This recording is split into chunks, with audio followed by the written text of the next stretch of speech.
Hello everybody, welcome once again. एक बार फिर से आप सभी का स्वागत है मेरे YouTube channel unique way with Anupam Rawat. तो शुरू करते हैं आज का टॉपिक। आज मैं आपको पढ़ाने वाला हूँ एक्टिव और पैसिव वॉइस का पार्ट 10। इसमें मैं आपको बताऊंगा इम्परेटिव सेंटेंस के वाक्यों की पैसिव वॉइस किस प्रकार से बनाते हैं। तो सबसे पहले हम समझ लेते हैं कि इम्परेटिव सेंटेंस होता क्या है। इम्परेटिव सेंटेंस ऐसे वाक्यों को कहते हैं जिसमें आज्ञा, सलाह, सुझाव, निवेदन, मनाही इस तरह के भाव व्यक्त होते हैं। ऐसे वाक्यों में हमेशा सब्जेक्ट यू छिपा हुआ होता है। जैसे मान लीजिए कहा जाए कम इन, ये इम्परेटिव सेंटेंस है, ठीक है।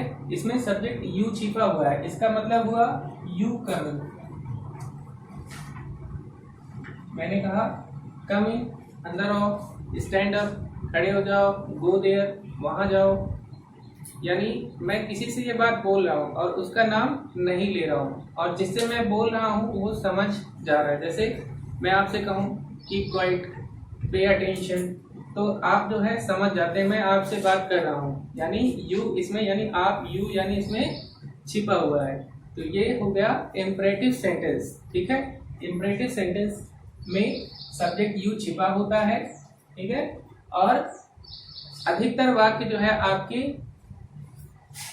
वर्ब की फर्स्ट फॉर्म से शुरू होते हैं। वर्ब की फर्स्ट फॉर्म से वाक्य की शुरुआत होती है, लास्ट में ऑब्जेक्ट और अदर कॉम्प्लीमेंट्स दिए गए होते हैं।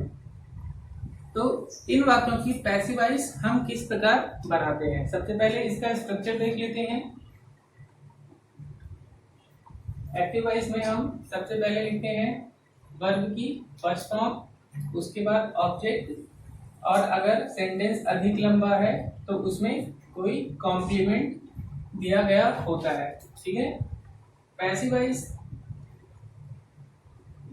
वॉइस बनाते समय हम लेट से वाक्य को शुरू करते हैं। पैसिव वॉइस में लेट लिखते हैं और उसके बाद ऑब्जेक्ट, फिर बी, वर्ब की थर्ड फॉर्म और कॉम्प्लीमेंट। ये आपका पैसिव वॉइस लिखा जाएगा इम्परेटिव सेंटेंस को, ठीक है। इसे ही हम एक और प्रकार से बना सकते हैं, ठीक है। Object plus should plus be plus verb की थर्ड फॉर्म प्लस कॉम्प्लीमेंट, ठीक है। बाई प्लस सब्जेक्ट नहीं लिखना है क्योंकि सब्जेक्ट नहीं दिया गया है, सब्जेक्ट यू तो पहले से ही छिपा है, तो हमें इस प्रकार से बनाना है। एक और प्रकार से हम इसमें बना सकते हैं you are dash dash to plus active voice, ठीक है। ये लास्ट वाला सेंटेंस में थोड़ा आपको समझना है। क्या समझना है आपको?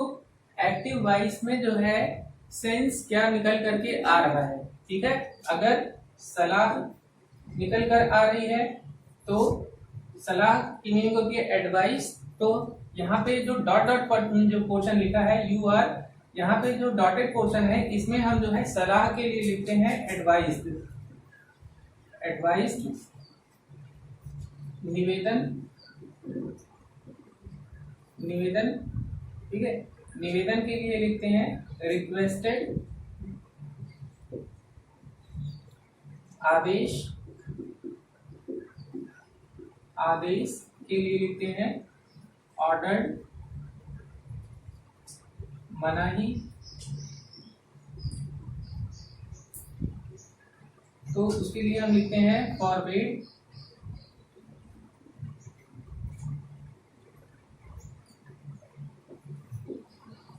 फॉरबिड, सुझाव के लिए लिखते हैं सजेस्टेड, ठीक है। ईटीसी। इसी तरह से जो भी एक्टिव वॉइस में सेंस निकल करके सामने आएगा, यहाँ पे हम जो डॉटेड पोर्शन दिया है यू आर डैश डैश, इसमें हम जो है इन्हीं को ही लिखते हैं। मान लीजिए जो है एडवाइस दी जा रही है तो advice, you are advice to. Request किया जा रहा है तो यू आर रिक्वेस्टेड टू।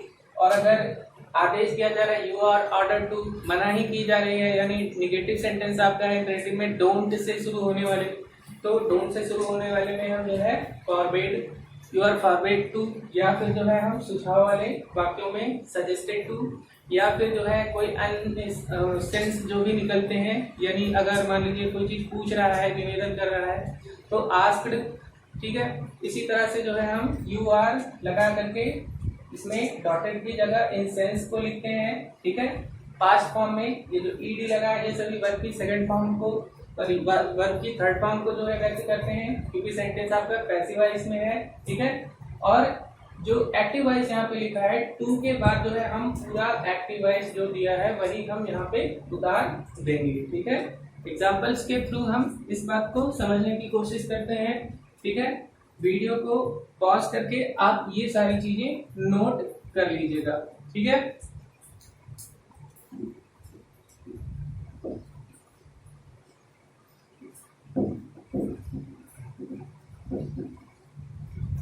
कुछ उदाहरण लेते हैं, जैसे मान लीजिए कहा जाए एक्टिव वॉइस में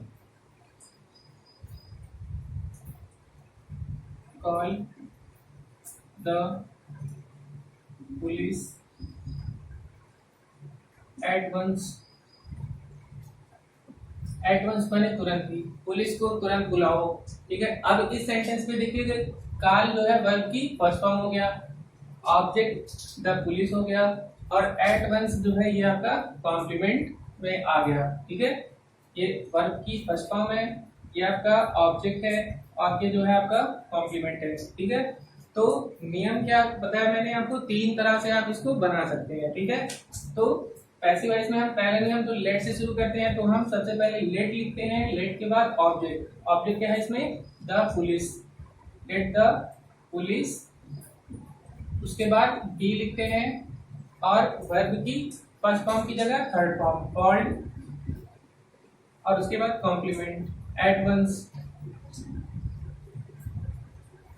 late the police be called at once, ठीक है। इसी को हम शुड बी से भी बना सकते थे। ऑब्जेक्ट क्या था, द पुलिस, उसके बाद should be called at once, the police should be called at once. और तीसरा जो तरीका था उसमें हमें सेंस पहचाना था, call the police at once, ठीक है। इसमें किस तरह का जो है सेंस सामने निकल के आ रहा है, आदेश, कोई आदेश दे रहा है कि पुलिस को तुरंत बुलाओ, ठीक है। तो आदेश के लिए ऑर्डर, तो हम you are ordered to, you are order to इतना लिखने के बाद जो पूरा सेंटेंस दिया वही उतार देना है, ठीक है। Call the police at once, call the police at once, you are order to call the police at once. आपको ध्यान यही रखना है कि जब भी टू लिखें तो टू के बाद हमेशा वर्ब की फर्स्ट फॉर्म लिखना है, ठीक है। दूसरा उदाहरण देखते हैं इसके बाद।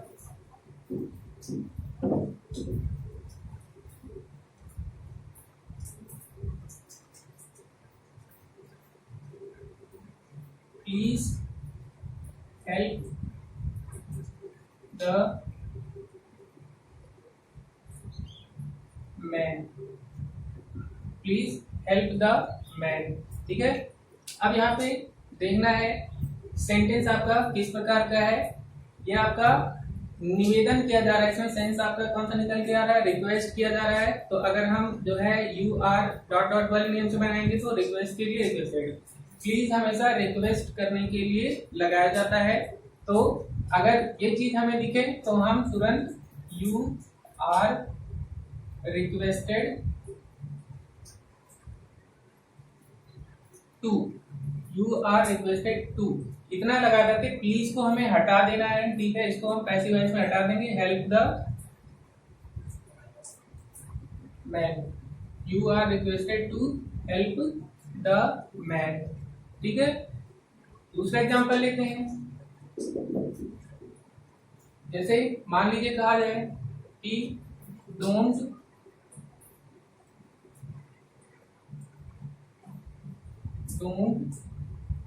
Play on the road. Don't play on the road. तो डोंट का मतलब होता है निगेटिव सेंस है। ठीक है, मनाही की जा रही, सड़क पर मत खेलो। तो जब भी आपको डोंट दिया जाए, ठीक है, तो डोंट के लिए हम हमेशा यूज करते हैं पैसिव वॉइस में फॉरबिड। ठीक है, you are forbid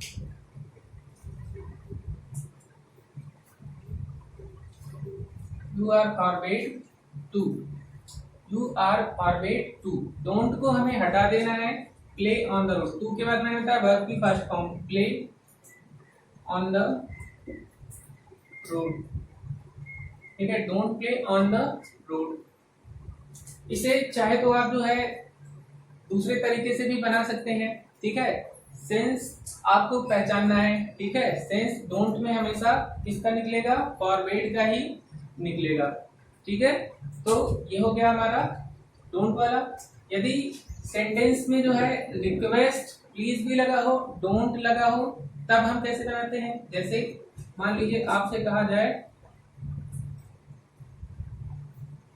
don't disturb me please. Don't disturb me please. यहाँ पे देखिए डोंट भी आ गया, प्लीज भी आ गया, दोनों आ गया। तो ऐसे केसेस में जब डोंट भी आ जाए और प्लीज दोनों आ जाए, तो हम सबसे पहले जो प्लीज है उसी के अकॉर्डिंग हम रिक्वेस्टेड लगा के बनाते हैं। ठीक है, जैसे ये क्या हो जाएगा, यू आर रिक्वेस्टेड। ठीक है, यहां तक आपको समझ में आया। प्लीज जब भी दिया हो तो रिक्वेस्टेड से ही बनाते हैं, यू आर रिक्वेस्टेड। और जब डोंट दिया है, ठीक है, डोंट, तो डोंट के लिए जो है हम टू से पहले नॉट लगाते हैं। यू आर रिक्वेस्टेड टू होता है, जब डोंट दे दी जाए इसी टू से पहले हमें नॉट लगा देना है। ठीक है, you are requested not to हो जाएगा, और डोंट जो है ये पूरा पोर्शन आपका जो है हट जाएगा। You are requested not to disturb me, disturb me. ठीक है, और ये प्लीज भी जो है हट जाएगा, you are requested not to disturb me. इस वाले जो है एग्जाम्पल को आप ध्यान से समझिएगा। ठीक है, ये आपका नेगेटिव भी हो गया। ठीक है,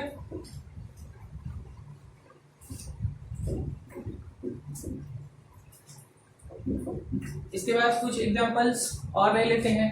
जैसे मान लीजिए कहा जाए नेवर टेल अ लाई। झूठ कभी मत बोलो। ठीक है, झूठ कभी मत बोलो। जो चीजें जो है अनिवार्य होती हैं, जो नैतिकता को व्यक्त करती हैं, उनमें नैतिकता को बताने के लिए हम हमेशा शुड का ही प्रयोग करेंगे। ठीक है, शुड से ही जब बनाएंगे तो वो बेटर रहेगा।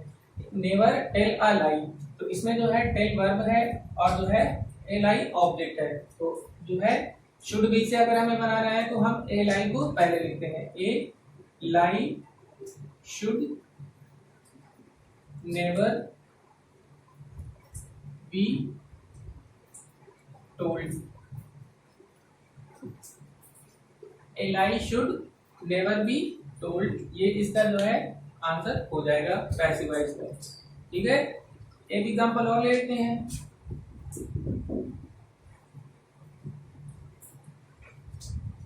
ऑलवेज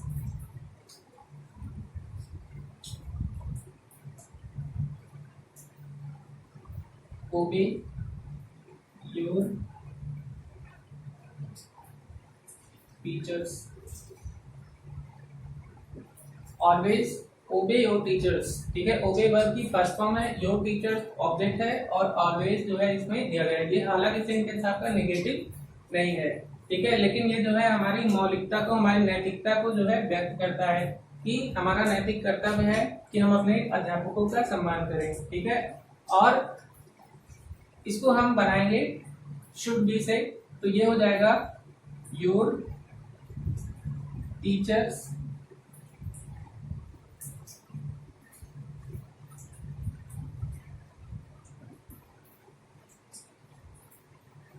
शुड, यहाँ पे देखिएगा जब भी ऑलवेज दिया गया है तो इसको हमें छोड़ना नहीं है, इसको हमें जो है शुड के बाद लिखना है, ठीक है। शुड ऑलवेज बी, ओबे की थर्ड फॉर्म ओबेड,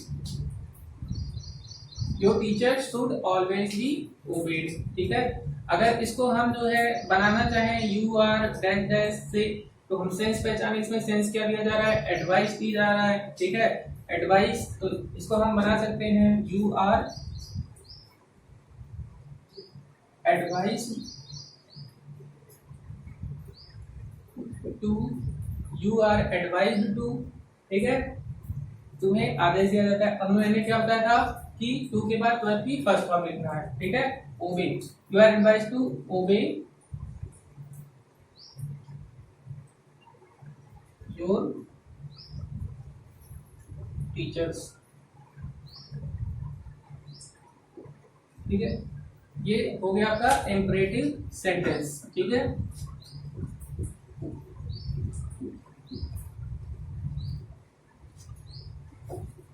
तो आज हमने पढ़ा इंपरेटिव सेंटेंस के वाक्यों की पैसिव वॉइस बनाना, ठीक है। इसके बाद कुछ मिसलेनियस रूल्स बचे हुए हैं, ठीक है। मिक्स्ड जो है अलग से जो है उनका नियम है, अलग प्रकार से ही उनकी पैसिव वॉइस बनती है, ठीक है। बाकी इस टॉपिक यानी इंपरेटिव सेंटेंस से रिलेटेड जो है जितने भी जो है एक्सरसाइज में भेजूंगा पीडीएफ में, उसको आप सॉल्व करके जो है मुझे तुरंत भेजेंगे। और इसके अलावा बुक में भी जितना एक्सरसाइज दिया गया है उसको भी आप सॉल्व करेंगे, ठीक है। क्योंकि इंपरेटिव सेंटेंस के बाद जो है एक्टिव पैसिव का जो है ये टॉपिक जो है पूरी तरह से समाप्त होता है। कुछ टॉपिक बच गए हैं, ठीक है, उसको मैं बाद में कवर कर दूंगा क्लास में। और इसके बाद जो है नेक्स्ट वीडियो में आप नए टॉपिक को पाएंगे, इसके बाद आपका नया चैप्टर शुरू होगा, ठीक है। तो अगर कोई आपकी सजेशंस हैं तो उसको आप मेरे साथ शेयर कर सकते हैं। मेरे चैनल को लाइक, सब्सक्राइब और शेयर करना मत भूलिएगा, ठीक है। मिलते हैं नेक्स्ट वीडियो में, तब तक के लिए बाय एंड टेक केयर।